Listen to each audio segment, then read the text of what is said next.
In 1997, the Home Alone shenanigans returned in Home Alone 3, but this time there are no McAllisters, no wet bandits, no Christmas, no angels with filthy souls, and no Pizza Boy. Nor are any of the previous characters or events ever mentioned. Instead, we focus on 8-year-old Alex, who is stuck at home due to having chicken pox. However, international criminals are in the neighborhood and up to no good, trying to find a high-tech microchip, which by way of circumstances is in Alex's remote control toy car. Yeah, look, just go with it.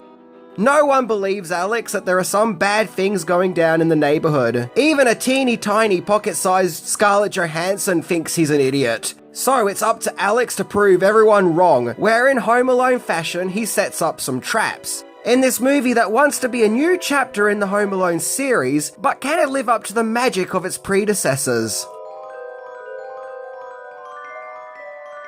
So it's time to leave Home Alone 1 and 2 behind, and finally explore Home Alone 3. The movie which many people felt started a swift decline in the Home Alone brand. So let's explore 10 things that you didn't know about this movie, you filthy animal.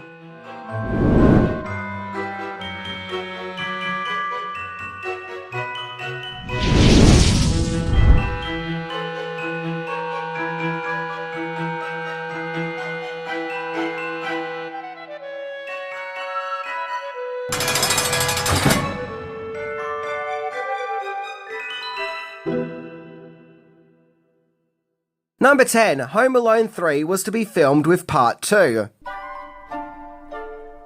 So the second Home Alone movie came out in 1992, and the third movie came out in 1997, creating a 5-year leap in between movies. So it was a long time coming. However, ever since the conception of Home Alone 2, a third movie was always in the works. In fact, the original idea was to film a second and third Home Alone movie back-to-back simultaneously, very much the same way Back to the Future Parts 2 and 3 were filmed a few years earlier. And this was probably an attempt to make as much Home Alone content as quickly as possible to make the most of Macaulay Culkin's young age, you know, before he would start to grow up and be too old for the part.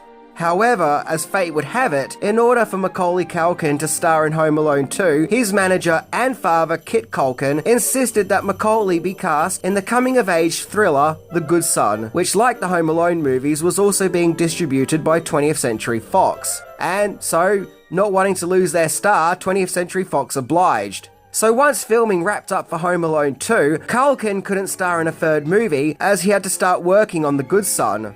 That and Culkin's fee for starring in Home Alone 2 was $4 million, which was record-breaking for its time. So if Macaulay Culkin was to star in a simultaneous third entry, his fee probably would have gone up to $8 million, and maybe that was just too much. Now, I've heard from several sources that at one stage they did think about having a third movie focus on Fuller McAllister, aka Macaulay's real-life brother Kieran Culkin, aka Piss Boy, but nothing came of this plan. And this potential third movie was to see Fuller step up to the plate and to stop the wet bandits, who try to burgle his family home, where once again his family goes on vacation and leaves him behind. But nothing came of this plan, apparently because Joe Pesci and Daniel Stern didn't want to return as the Wet Bandits, but instead move on to new ventures in acting.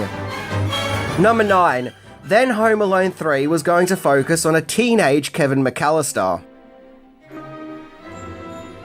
So as the 90s went on, so did Macaulay Culkin's career, where he would star in a string of children's movies, including Getting Even with Dad, The Page Master, and Richie Rich. Sadly though, none of these movies would reach the same levels of success as the Home Alone movies. However, the powers that be at 20th Century Fox never lost their sights on making that third Home Alone movie. But there was one daunting reality: little Macaulay was growing up. So it was decided for Home Alone 3 to focus on a teenage Kevin McAllister. However, by 1994, Macaulay Culkin decided that he was done with movies and left acting. So it was decided to recast the character. I can remember in about 1995 to 1996-ish, one day at home, the Oprah show was on the TV in the background, and on this particular episode, they were talking about how a new Home Alone movie was in the works, and they were looking for a new kid to play Kevin, and the show featured a glimpse of the casting process, and there were just hundreds upon hundreds of little kids who all looked like Macaulay Culkin. Seriously, these little Macaulay Culkin lookalikes were running around all over the place. Does anyone else remember seeing that Oprah episode where they were exploring the recasting of Kevin McAllister? Number 8. John Hughes returned, but no one else did.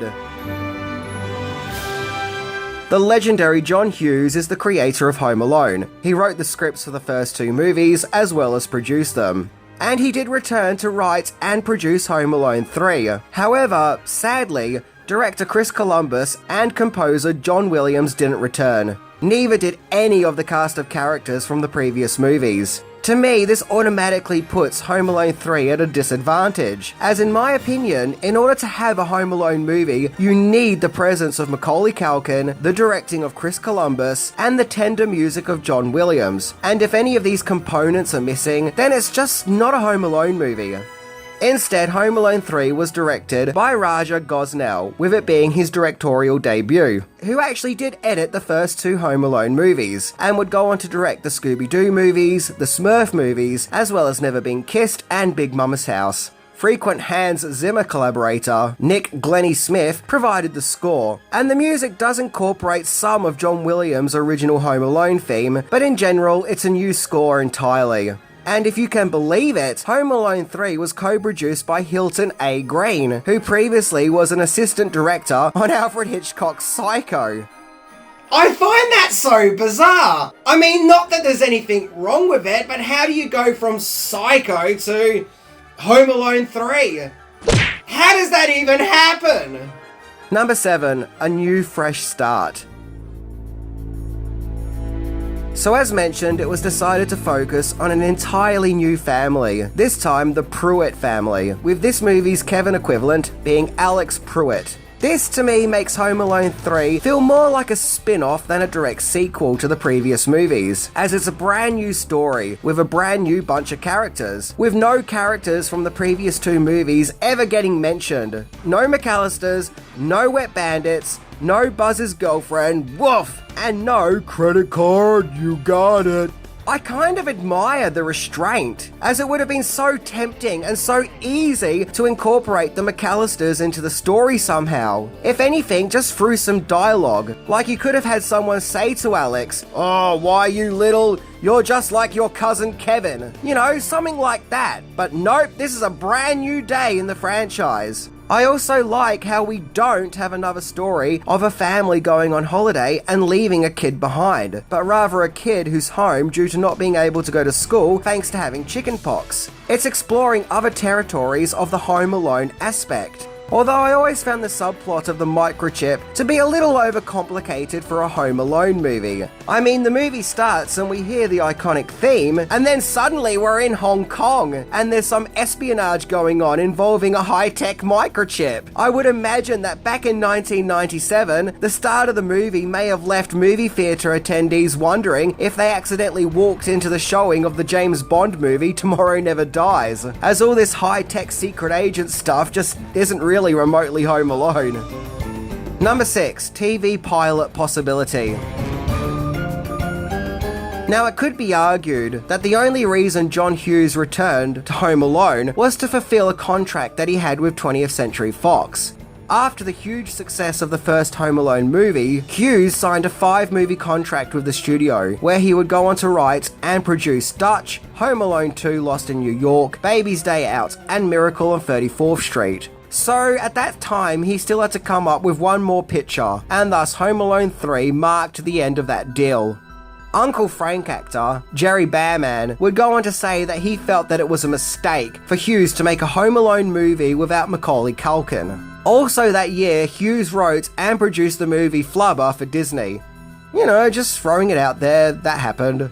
However, Home Alone 3 very nearly might not have even been a movie altogether, At one stage in the production, there was an idea to make Home Alone 3 a TV pilot for an upcoming Home Alone TV series, but this idea was ultimately scrapped. The funny thing is, the next movie in the series, Home Alone 4 Taking Back the House, was actually filmed as a TV pilot, but its subsequent series was then cancelled, with this entry being repackaged as a TV movie. That's why that movie has a cheap made-for-TV feel about it. Number 5. Recycled ideas. Now, it's being claimed that the Pruitt family was originally going to be the McAllisters recast. That's why Alex has a mean brother like Buzz and a stuck-up sister, as well as the family living in Chicago suburbia. And the mother of the family, Karen Pruitt, having red hair, just like Catherine O'Hara. And if that's true, then changing the McAllisters to the Pruitts happened quite late into the production. One thing that is definitely a callback is one of the trap gags, where we see one of the goons pull down a dummy, only for a live lawnmower to drop on his head. Well, this was a gag originally written for Home Alone 2, and even featured in the audiobook. And interestingly, this sequence takes place at the start of that story, where Marv has a dream that he and Harry return to the McAllister house to get revenge on Kevin, and Marv sees the dummy dangling and pulls it only to have a lawnmower drop on his head, where he then wakes up. So in Home Alone 3, we may see the Burson character get attacked by the lawnmower. It was actually a trap originally intended for Marv. Number 4. The casting of Home Alone 3. So when it came to playing 8-year-old Alex, the new kid in town, former child actor Alex D. Linz played the part. I always thought that he was that little boy from Liar Liar. In fact, apparently a lot of people did. But no, that was a different child actor. He did, however, star in the romantic comedy One Fine Day. After Home Alone 3, Linz would mainly go on to do voice acting work, and hasn't been in the industry for many years now. And if you want to feel old, this is him all grown up. Yep, he's a big boy now. Scarlett Johansson played Alex's big sister Molly in one of her first acting performances, and as we all know, later down the track, her career would really take off. Alex's mother, Karen, was played by Harvey Land Morris, who previously starred in fellow John Hughes-related movie 16 Candles, but I'll always know her as that chain-smoking lady from Gremlins 2 who pretty much assaults Billy Peltzer. When it comes to the villains, we have a group of international criminals. They are no wet bandits, but they get the job done. The group includes Olet Krupa as the leader, Peter Beaupre. At one stage, Tim Curry was considered for the part, but that may have been a little confusing, as he previously starred as the concierge in Home Alone 2. David Fortin as Earl, Lenny Von Dolham as Burton, and Raya Kilstead as Alice. And finally, Marion Seldes, who plays Mrs. Hess. Back at that time, she was often cast as creepy, crotchety old characters. And is it just me, or in the scene where Alice ties Mrs. Hess to the seat, is there some really awkward sexual chemistry between the two of them? I left my heart in San Francisco. Make sure you have the right package. Fresh air will be good for you. I have the strangest stirrings in my utility belt right now. Whoa. It's not just me, right? They totally want to do the spicy tango, yeah? Number 3. It's bad news for bad guys. Again. So the whole world was greeted with the Home Alone 3 movie poster, which shows little Alex, as well as the 4 criminals he brutally tortures. And depending on what part of the world you're from, Alex may be standing in front of a different coloured door, whether that's a yellow door, blue door, or red door. Seriously, why do different parts of the world have to have different coloured doors? So random. However, there was a marketing campaign called It's Bad News for Bad Guys Again, where each of the 4 bad guys from Home Alone 3 would get their own personalised poster, which just shows them and their injuries they've had to endure from an 8-year-old with chickenpox. And each poster had the headline, It's Bad News for Bad Guys Again. The again part is a reference to the Wet Bandits, of course. Look, at this stage, I think a standout aspect of the first 2 Home Alone movies were the traps. And I think this Bad News for Bad Guys campaign was the marketing's way of saying yes, even though there's a new kid and a new family, there will still be traps and the villains in the movie will get messed up. So watch our film. And just to put it out there, the French title for Home Alone 3 is Mum, I'm Taking Care of the Bad Guys, which is honestly a better title. Number 2, Home Alone 3 is the last movie in the series to get a theatrical release. Home Alone 3 marks the end of an era in the franchise, as not only was it the first Home Alone movie to not feature Macaulay Culkin, but also the last Home Alone movie to get a theatrical release, as everything after would be a made-for-TV release. This includes Home Alone 4 Taking Back the House in 2004, which focuses again on the McAllisters, this time all of them recast. Ugh. With the McAllister father, Peter, now being engaged to another woman, and living in a high-tech house with lots of gadgets, with Marv returning, played by French Stewart, but for some reason he's dressed up like Harry? Yeah, this movie is weird. I like the idea of a Home Alone kid being in control of a high-tech house, but other than that, the characters are terrible. I think we're meant to not like the lady that Peter McAllister is engaged to and cheer when he leaves her to go back to Kate, but honestly, I feel bad for her. She doesn't seem like a bad person and she tries hard with Kevin, and in return, her house got trashed and her fiance left her. Yeah, run away, lady, get away from the McAllisters, you don't need this crap. That, and let's be honest, the McAllisters would never separate. Then in 2012, there was Home Alone, The Holiday Heist, which starred Malcolm McDowell, who honestly is way too talented for this movie. Once again, focusing on a new family. And to be honest, I enjoyed this movie way more than I should have done. Yes, it's a bad and cheap movie, but I like the idea of the home in question being like an old, spooky, and possibly haunted mansion, and there actually were some parts that made me chuckle, particularly involving a gag about an adult gamer who's been communicating with the main kid as being a pervert. Okay, within the movie's narrative, he isn't, but still, I can't believe the movie went there, but it did. And in addition to that, I think the little boy this time round looks like a young John Cusack, and I think the filmmakers of this movie saw that too, as there's a scene where we see him messing around with Q-tips, which is very reminiscent of John Cusack doing the same thing in the movie Better Off Dead. So yeah, Holiday Heist is bad, but I did oddly enjoy it. Yeah, maybe I shouldn't say that, but I did. And look, who knows, maybe if this movie was made theatrically, with more care and felt more cinematic, maybe it actually could have been a pretty good Home Alone entry. Then in 2021, we got Home Sweet Home Alone. Oh boy, they saved the worst for last right here. Firstly, any old franchise that modern Disney touches is going to turn into poop, so Home Alone never stood a chance. But this movie is just horrible, truly horrible. This time the bad guys are a married couple who think the boy who is Home Alone stole an expensive rare doll that they need in order to make some money so they don't lose their home. And you see these likable and desperate characters get put through hell by this horrible, obnoxious little turd. That being the character, of course, not the actual real-life child who played him. Just putting that out there. It's honestly an unpleasant experience, nor is it funny or engaging, and I think pretty much everyone rejected it.